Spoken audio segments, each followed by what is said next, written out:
డబ్బు, అనారోగ్యం, ఉద్యోగం, వ్యాపారం, అప్పులతో బాధపడుతున్నారా? అయితే మీకోసమే మనీ మెడిటేషన్ ప్రోగ్రామ్. నమస్కారం, నేను మీ అడ్వకేట్ సంగీత. ఒక వ్యక్తి కొన్ని కోట్ల ఆస్తులు సంపాదించిన తర్వాత అనుకోకుండా అన్ఎక్స్పెక్టెడ్ గా కొన్ని అనివార్య కారణాల వల్ల చనిపోతే ఆ ఆస్తి ఎవరికి దక్కుతుంది అనేది చాలా మందికి ఉండే ఒక కామన్ క్వశ్చన్. అంతేకాదు, పలు రకాలుగా కూడా వాదనలు వినిపిస్తూ ఉంటాయి. అంటే వారసుడికే చెందుతుంది, లేదంటే కూతుర్లకు చెందుతుంది, భార్యకు చెందుతుంది అనేది. నేను దీనిపైన ఒక సమగ్రమైన ఇన్ఫర్మేషన్ మీకు అందించాలనుకుంటున్నాను. ఇప్పుడు ఒక వ్యక్తి కొన్ని వేల కోట్ల ఆస్తులు సంపాదించిన తర్వాత ఆయన మరణిస్తే వీలునామా ఒకవేళ రాసిన పక్షంలో అయితే అందులో ఎవరికి రాశారు, ఎంతెంత రాశారు, అంటే ఇప్పుడు సపోజ్ ఒక 50 లక్షల విలువ చేసే ఇల్లు ఒక వ్యక్తి పేరు మీద రాశారు అనుకోండి, అది వారికి మాత్రమే చెందుతుంది. దాంట్లో మళ్ళీ వాటాలు అంటూ ఫైట్ చేయడానికి లేదు. అలాగే కొంత నగలు ఉంటుంది, ఆ నగలు భార్యకు మాత్రమే ఇస్తాను, ఇది మొత్తం నగలు ఎన్ని లక్షల వాల్యూ చేసిన నగలు ఉన్నా సరే అది భార్యకు మాత్రమే చెందుతుంది. అట్లా ఆ వీలునామా ఏమి సూచిస్తుందంటే ఒక వ్యక్తి ఎవరెవరికి ఎంతెంత అమౌంట్ ఇవ్వాలి, అలాగే ఎంతెంత ఆస్తులను పంచుతున్నారు అనేది తను ఒకవేళ చనిపోతే అది ఇలా వర్తిస్తుంది అని చెప్పడానికి మాత్రమే వీలునామా అనేది పనిచేస్తుంది. ఒకవేళ వీలునామా రాయకుండా చనిపోతే అప్పుడు ఎలా మనము ఈ ఆస్తులన్నింటినీ పంపకాలు చేయొచ్చు అనంటే, ఇప్పుడు వీలునామా రాసిన పక్షంలో ఒకవైపు ఉంటే, వీలునామా రాయకపోతే ఆ ఆస్తి ఏ విధంగా సంపాదించారు, అది ముత్తాతల కాలం నుంచి వస్తుందా లేదా, లేదంటే తను కష్టాజీతంతో సంపాదించుకోవడం జరిగిందా, అలాంటి ఆస్తులైతే ఆయన ఎవరెవరి వారసులు ఉంటారు, ఎవరుంటారు అనేది చూసుకొని కోర్టులో ఒక లీగల్ హియర్ సర్టిఫికేట్ సబ్మిట్ చేయాల్సి ఉంటుంది. అంటే మేము ఇతనికి పుట్టిన పిల్లలము, ఇంతమంది ఉన్నాము కాబట్టి అని ఒక గవర్నమెంట్ నుంచి ఒక లీగల్ హియర్ సర్టిఫికేట్ తీసుకుంటే వాళ్ళ వారసులుగా మీరు పరిగణించబడతారు. అది కూడా లీగల్ హియర్ సర్టిఫికేట్ తీసుకున్నప్పుడు మీరు అప్లై చేసుకున్న వెంటనే కోర్టులో ఒక 1 month వరకు అదొక పేపర్లో చిన్న యాడ్ లాగా వేస్తారు. వేసిన తర్వాత ఒక నెల రోజుల్లో ఎవరు ఆబ్జెక్షన్ చేయకపోతే అప్పుడు మీకు లీగల్ హియర్ సర్టిఫికేట్ అనేది శాంక్షన్ చేయడం జరుగుతుంది కోర్టు. అప్పుడు దాన్ని తీసుకెళ్లిన తర్వాత ఏదైతే ఉంటుందో మీరు ఆస్తులన్నింటికి కూడా మీరు వారసులు దాన్ని సరిసమానంగా పంచుకోవచ్చు అనేది కూడా అందులో అది వర్తిస్తుంది. ఇకపోతే కొన్ని సందర్భాలలో వారసులు ఉండరు, అంటే చనిపోవడమో లేదు అనుకుంటే వారు ఉన్నా కూడా లేనట్టుగానే ఎక్కడికో వెళ్ళిపోవడమో ఇలాంటివి జరుగుతూ ఉంటాయి. కొంతమందికి ఆడపిల్లలు మాత్రమే ఉంటూ ఉంటారు. సో అలాంటి సందర్భంలో వారసుడు ఒకవేళ చనిపోతే ఆ ఆస్తి భార్యకు చెందుతుంది. ఒకవేళ భార్య కూడా లేని పక్షంలో దానిని ఎవరికి ఇవ్వాలి అనేది మనం చూసుకుంటే అక్కడ అతను ఏమైనా రాశాడా, అతని కష్టాజీతంతో వచ్చిన ఆస్తి అయితే వారి కుటుంబ సభ్యులు ఎవరైతే ఉంటారో వారు డెత్ సర్టిఫికేట్ అనేది ప్రొవైడ్ చేసి వారిని ఎవరైతే చివరి కాలంలో చూసుకున్నారో, అంటే అతను చావు బ్రతుకుల్లో ఉన్నా లేదు అనుకుంటే అతని ఆరోగ్య పరిస్థితి బాగాలేకపోయినా డబ్బులు పెట్టి ఎవరు చూపించారో వారు డెత్ సర్టిఫికేట్ ని సబ్మిట్ చేసేసి మొత్తం కూడా మ్యూటేషన్ చేయించుకోవడానికి ఆస్కారం ఉంటుంది. అది కూడా ఎవరి ఆబ్జెక్షన్ లేకపోతే కుటుంబ సభ్యులందరూ కూడా ఒక మాట మీద నిలుచొని చేసుకుంటే సరిపోతుంది. ఇప్పుడు సపోజ్ ఒక ఎగ్జాంపుల్ తీసుకుంటే రీసెంట్ గా కోట శ్రీనివాస్ గారు, ఆయన హాస్యం కానివ్వండి, ఆయన యాక్షన్ కానివ్వండి అసలు అమోఘం. అలాంటిది ఆయన కొన్ని వేల కోట్ల ఆస్తులు సంపాదించారు. కానీ అనుకోని కారణాల వల్ల ఆయన కుమారుడు అంటే వారసుడు కూడా చనిపోవడం జరిగింది. కాకపోతే అతను మాత్రము ముందుగానే ఆలోచన చేసి ఆయన ఆరోగ్య పరిస్థితి ఎప్పుడైతే బాలేదో అప్పుడు ఆయన ఒక వీలునామాను రాయడం జరిగింది. ఆ వీలునామాలో కూడా ఎవరికి ఎంత ఆస్తి చెందాలి అనేది రాశారు.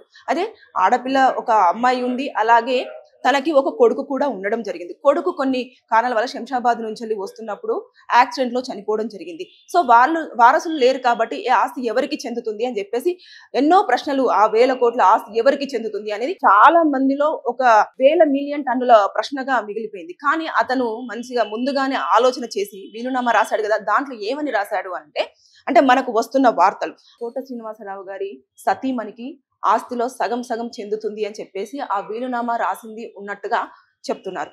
అంతేకాదు, ఇప్పుడు ఆడపిల్లలు కూడా ఈ ఆస్తిలో మాకు వాటా ఉంటుంది అని చెప్పేసి అడిగితే పాప ఒక అమ్మాయి ఉన్నారు, ఆ అమ్మాయికి కూడా చాలా ఘనంగా వివాహం జరిపించాను. ఎప్పుడైతే వివాహం జరిపించే సమయంలో తనకు ఎంత అడిగారో కట్నం అంత కట్నం ఇవ్వడం జరిగింది. అలాగే చాలా గ్రాండ్ గా కూడా వివాహం చేశాం కాబట్టి ఎలాంటి మనము ఇంకా ఇవ్వాల్సిన అవసరం లేదు అన్నట్టుగా మనకు వార్తలు వినిపిస్తున్నాయి. దీన్ని చూసుకుంటే వీలునామా ఏ విధంగా అయితే రాశారో ఆ విధంగానే ఈ ఆస్తి పంపకాలు అనేది జరగడం జరుగుతుంది. అంటే ఎన్ని వేల కోట్ల ఆస్తులు ఉన్నప్పటికీ కూడా అతని వీలునామాలో ఎలాంటి పాయింట్స్ మెన్షన్ చేశారు అంటే ప్రతి ఒక్క సెలబ్రిటీ కానివ్వండి, అంతేకాకుండా ఎవరైనా సరే వారు ఒక లీగల్ అడ్వైజర్ ని పెట్టుకుంటారు. వారికంటూ ఒక ప్రత్యేక అడ్వకేట్ ఉంటారు.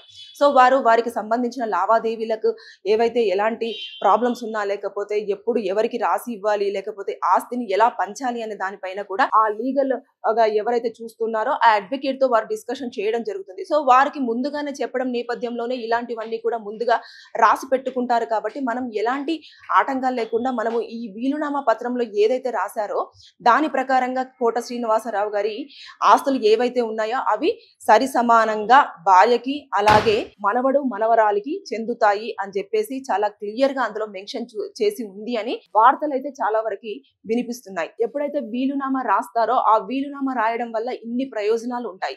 అంటే ఎవరికి ఏంటి అనేది క్వశ్చన్స్ రావు. ఎందుకంటే అతని ఆస్తి తను ఎవరికైనా రాసుకోవచ్చు. అలాగే కోట శ్రీనివాసరావు గారికి ఏదైతే అనాథాశ్రమాలు కానివ్వండి, కొంచెం సోషల్ సర్వీస్ మీద ఎక్కువ కాన్సన్ట్రేషన్ ఉంది అని చెప్పి దానికి కూడా కొంచెంగా మనీని ఈ రాశారు అని చెప్పేసి మనకు చెప్తూ ఉన్నారు. అంటే ఈ లెక్కను చూసుకుంటే ఆస్తిని 3 భాగాలుగా రాసినారు అని చెప్పేసి కూడా మనం అంచనా వేయొచ్చు. అంటే ఎన్ని వేల కోట్ల ఆస్తులు ఉన్నా సరే ఆయన కష్టాజీతంతో సంపాదించుకున్నాడు కాబట్టి తనకు నచ్చిన వారికి మాత్రమే ఆస్తులు ఇవ్వడానికి అన్ని అధికారాలు ఆయనకే ఉంటాయి. ఈ ప్రకారంగా చూసుకుంటే ఆయన వీలునామా రాసి చాలా మంచి పని చేశారని చెప్పేసి చెప్పుకోవచ్చు. ఒకవేళ వీలునామా రాయకపోతే ఇప్పటి వరకు చాలా గొడవలు అయ్యేవి. ఎందుకంటే అక్కడ అమ్మాయిలకు ఏదైతే అమ్మాయి ఒక కూతురుందో ఆ కూతురికి ఆస్తిలో ఇంత వాటా అన్నది ఎక్కడ కూడా మెన్షన్ చెయ్యలేదు అనే వార్తలు ఎక్కువగా వస్తున్నాయి. సో అమ్మాయి ఇప్పుడు వెళ్ళి అక్కడ గొడవ చేసినా కూడా అది ఎలాంటి ప్రయోజనం ఉండదు. ఎప్పుడైతే వీలునామాలో మెన్షన్ చేస్తారో అప్పుడు మాత్రమే ఆస్తిలో వాటా ఉంటుంది. ఒకవేళ వీలునామా రాయని పక్షంలో నేను ఇంతకు ముందు చెప్పాను కదా, అలాగా కోర్టులో మనం ఒక సర్టిఫికెట్ సబ్మిట్ చేయాల్సి ఉంటుంది, వారసులు అనిపించుకోవాల్సి ఉంటుంది. లేదు అనుకుంటే ఒకడే వారసుడు ఉంటే ఆ వారసుడు కూడా ఒకవేళ వీలునామా రాయకపోతే భార్య బ్రతికుంటే ఆ బ్రతికున్న భార్య ఎన్ని రోజులు ఉంటుందో అన్ని రోజుల వరకు తను అనుభవించిన తర్వాత తన తదనంతరము ఆ కుమారుడు ఎవరైతే ఒక సింగిల్ వారసుడు ఉంటారో వారికి మాత్రమే చెందుతుంది. లేదు ఇంకా అతనికి సిబ్లింగ్స్ ఎవరైనా అంటే సిస్టర్స్ ఉంటే అప్పుడు దానిని సరిసమానంగా వారి అంగీకారంతో పంచుకోవడానికి అన్ని రకాలుగా అధికారాలు ఉంటాయి. సో మనము ఎన్ని ఆలోచించినప్పటికీ కూడా దీని మీద చాలా వరకు డౌట్స్ ఎప్పటికప్పుడు రేజ్ అవుతూనే ఉంటాయి. ఎప్పుడైనా వీలునామా రాస్తే ఎలాంటి ప్రయోజనాలు ఉంటాయి అనేది నేను చెప్పాను కదా, వీలునామా రాయకపోతే ఎలాంటి ప్రయోజనాలు ఉంటాయని. సో ఇవన్నిటిని దృష్టిలో పెట్టేసుకొని ఎప్పుడైనా సరే మనం కొంచెం అనారోగ్యంగా ఉన్నా సరే, లేదంటే ఆస్తులు ఉన్నప్పుడు మీరు ఇష్టపూర్వకంగా ఎవరికి రాయాలనుకుంటున్నది చాలా స్పష్టంగా రాస్తే ఎలాంటి గొడవలు లేకుండా కుటుంబ సభ్యులు హ్యాపీగా ఉండడం జరుగుతుంది. లేకపోతే అది పెద్ద ఎత్తున కూడా దుమారం రేపే అవకాశాలు ఉంటుంది. చాలా వరకు గొడవలు తీసి క్రిమినల్ కేసుల వరకు కూడా వెళ్ళే ఛాన్సెస్ ఉంటుంది. సో ఇక్కడ మనము ప్రతిదీ ఆలోచింపజేయడానికి మాత్రమే ఇది చూస్తూ ఉన్నాము. కోట శ్రీనివాసరావు గారి వేల కోట్ల ఆస్తులన్నీ కూడా ఆయన చాలా క్లియర్ గా వీలునామాలో రాశారు అనే వార్తలు వస్తున్నాయి. కాబట్టి ఇక్కడ ఎలాంటి గొడవలు లేకుండా, ఎలాంటి ఇబ్బందులు లేకుండా ఆ ఆస్తిని ఎవరెవరికి ఎంతెంత భాగం రాశారో అంతంత భాగం వారికి మాత్రమే చెందుతుంది. సో వారసులు ఉంటే ఒకలాగా, వారసులు లేకపోతే ఒకవేళ వారసులు లేకపోయినా సరే భార్యకి ఎలా వర్తిస్తుంది, 4 ఫాదర్స్ నుంచి ఎలా వర్తిస్తుంది అనేది ఈ వీడియోలో నేను చాలా క్లియర్ గా మీకు ఎక్స్ప్లెయిన్ చేశాను. మీకు ఎవరికైనా లీగల్ గా అడ్వైస్ కావాలి అంటే కింద కామెంట్ చేయండి. ఆ కామెంట్ చూసిన తర్వాత ఎవరికైతే ఎక్కువ ప్రాబ్లం ఉంటుందో ఒకటే లాంటి ప్రాబ్లం ఎక్కువ మంది ఎవరైతే కింద మెన్షన్ చేస్తారో దానికి సంబంధించిన వీడియోని నేను చేసి మీకు పబ్లిష్ చేయడం జరుగుతుంది. Thank you.